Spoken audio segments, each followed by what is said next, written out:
오늘 우리에게 주신 하나님의 말씀은 데살로니가전서 5장 12절부터 22절입니다. 우리 함께 같이 읽도록 하겠습니다. 형제자매 여러분, 우리는 여러분에게 부탁합니다. 여러분 가운데서 수고하며 주님 안에서 여러분을 지도하고 훈계하는 이들을 알아보십시오. 그들이 하는 일을 생각해서 사랑으로 그들을 극진히 존경하십시오. 여러분은 서로 화목하게 지내십시오. 형제자매 여러분, 여러분에게 권고합니다. 무질서하게 사는 사람을 훈계하고 마음이 약한 사람을 격려하고 힘이 없는 사람을 도와주고 모든 사람에게 오래 참으십시오. 아무도 악으로 악을 갚지 말고 도리어 서로에게 모든 사람에게 항상 좋은 일을 하려고 애쓰십시오. 항상 기뻐하십시오. 끊임없이 기도하십시오. 모든 일에 감사하십시오. 이것이 그리스도 예수 안에서 여러분에게 바라시는 하나님의 뜻입니다. 성령을 소멸하지 마십시오. 예언을 멸시하지 마십시오. 모든 것을 분간하고 좋은 것을 굳게 잡으십시오. 갖가지 모양의 악을 멀리 하십시오. 사도 바울이 빌립보에서 큰 핍박을 당한 이후에 도착한 데살로니가에서 그는 예수님을 너무나 사랑하는 믿음의 성도들을 만나게 되었습니다. 그들은 처음에는 예수님을 알지 못하는 사람들이었지만 사도 바울이 3번에 걸쳐서 복음을 전했을 때 예수 그리스도를 구주로 고백하며 신앙을 가졌던 사람들이었습니다. 이 얼마나 위대한 복음의 능력입니까? 3주라는 시간 동안 아무리 말씀을 많이 전한다고 해서 예수님을 몰랐던 자들이 어떻게 예수님을 믿을 수 있습니까? 사람의 능력으로 가능한 것이 아니라 전적인 하나님의 은혜임을 사도 바울은 깨달았습니다. 그런 그들에게 교회가 세워지는 과정 속에서 사도 바울은 하나님의 말씀을 전하고 있는 것입니다. 데살로니가 성도들에게 교회라는 공동체는 너무나 특별하고 생소한 공동체였습니다. 한 번도 경험하지 못한 공동체, 분명 사람들의 모임일 텐데 여기서는 사람들이 주인이 아니라 보이지 않는 하나님, 그분의 아들 예수 그리스도가 머리가 되시는 모임, 너무나 특별한 공동체였습니다. 이 공동체 안에는 사도 바울이 말씀을 전할 때 믿었던 그런 성도들이 있었고, 사도 바울이 데살로니가를 떠난 이후에 믿음의 성도들을 통해서 예수님을 믿게 된 성도들도 있었습니다. 참 다양한 신앙의 모습을 가진 성도들이 이 공동체에 있었다는 것입니다. 그러다 보니 이 다양한 모습 속에서 사람들의 성격 차이나 신앙 연수의 차이로 인해 사소한 문제들이 발생하기 시작했습니다.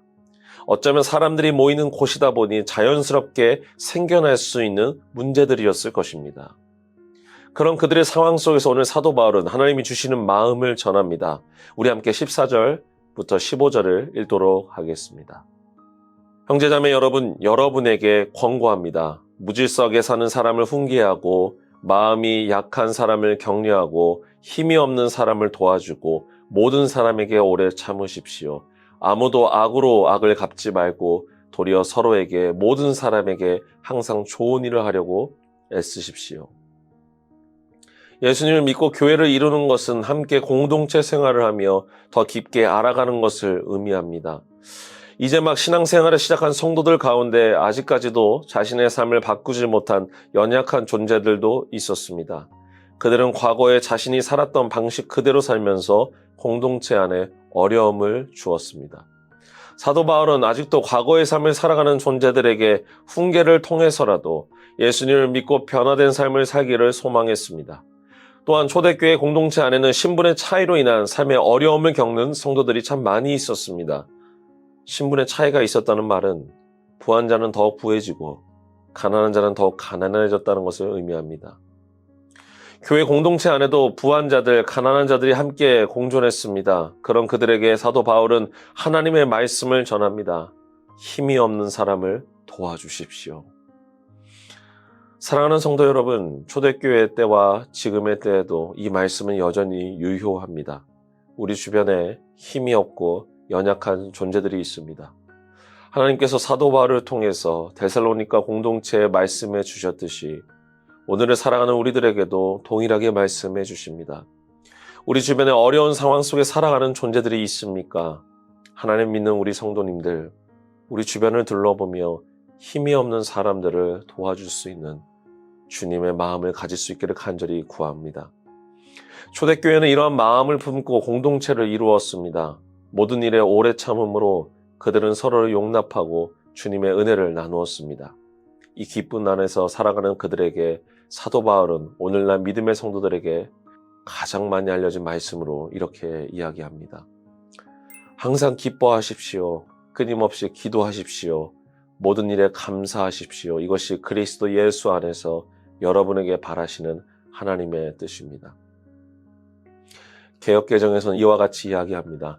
항상 기뻐하라. 쉬지 말고 기도하라. 범사에 감사하라. 이것이 그리스도 예수 안에서 너희를 향하신 하나님의 뜻이니라. 존 칼빈은 데살로니가 교회를 향해 선포된 하나님의 말씀을 16절과 17절, 18절에 연결시켜 해석하지 않고 문장 하나하나에 하나님의 뜻이 담겨져 있다고 이야기했습니다. 항상 기뻐하기 때문에 쉬지 않고 기도한다는 것이 아니라는 뜻입니다. 항상 기뻐하는 것, 쉬지 않고 기도하는 것, 모든 일에 감사하는 것은 모두가 별개로서 하나님이 우리에게 향하신 말씀입니다. 항상 기뻐한다는 것은 우리에게 너무나 어렵게 들립니다. 그러나 초대교회 성도들에게 이 말씀이 전해졌을 때는 우리의 시대보다 더 불평등하고 개인이 바꿀 수 없는 시대적인 어려움이 존재했던 때였습니다. 그런 그들에게 선포된 이 하나님의 말씀은 그들의 상황과 환경을 이해하지 못했기 때문에 전해진 것이 아니라 개인이 바꿀 수 없는 고통과 슬픔, 불안이나 공포 때문에 낙심하며 살아가지 말고 하나님의 섭리를 바라보고 그분만을 의지해야 하는 것을 하나님은 말씀하고 계십니다. 주어진 환경을 통해 기뻐하는 것이 아니라 우리의 존재로서 기뻐하는 것, 하나님이 과거에도 오늘날에도 믿음의 성도들에게 주시는 말씀입니다. 그런 기쁨으로 살아가는 존재들에게 하나님은 쉬지 않고 기도할 것을 말씀하십니다. 우리는 기쁨이 많아서 쉬지 않고 기도하는 것이 아닙니다. 우리 안에 여전히 슬픔이 있고 걱정이 있고 여러 가지 어려움이 있지만 기도할 때 우리 아버지 품에 우리의 모든 걱정과 염려를 내어놓을 수 있습니다. 쉬지 않고 기도해야 하는 까닭은 우리는 매 순간마다 수많은 걱정과 염려로 우리의 은혜와 감사를 잃어버리기 때문입니다. 기도할 때 우리는 그 어느 시간보다 더욱 하나님께 집중할 수 있습니다. 이엔 바운즈는 기도에 대해서 이와 같이 말하였습니다. 기도는 사람의 마음속에 하나님의 나라를 세우는 것이다. 수많은 생각들의 파편들이 모여있는 우리들의 마음속에 하나님의 나라를 세우는 것. 이 하나님의 나라에는 걱정과 염려에 대한 불안이 없습니다. 하나님의 나라가 우리 마음속에 도래되는 것은 쉬지 않고 기도하는 자에게 임하는 하나님의 놀라운 능력입니다. 항상 기뻐하는 성도, 쉬지 않고 기도하는 성도, 그런 성도들에게 하나님은 범사에 감사하라고 말씀하십니다.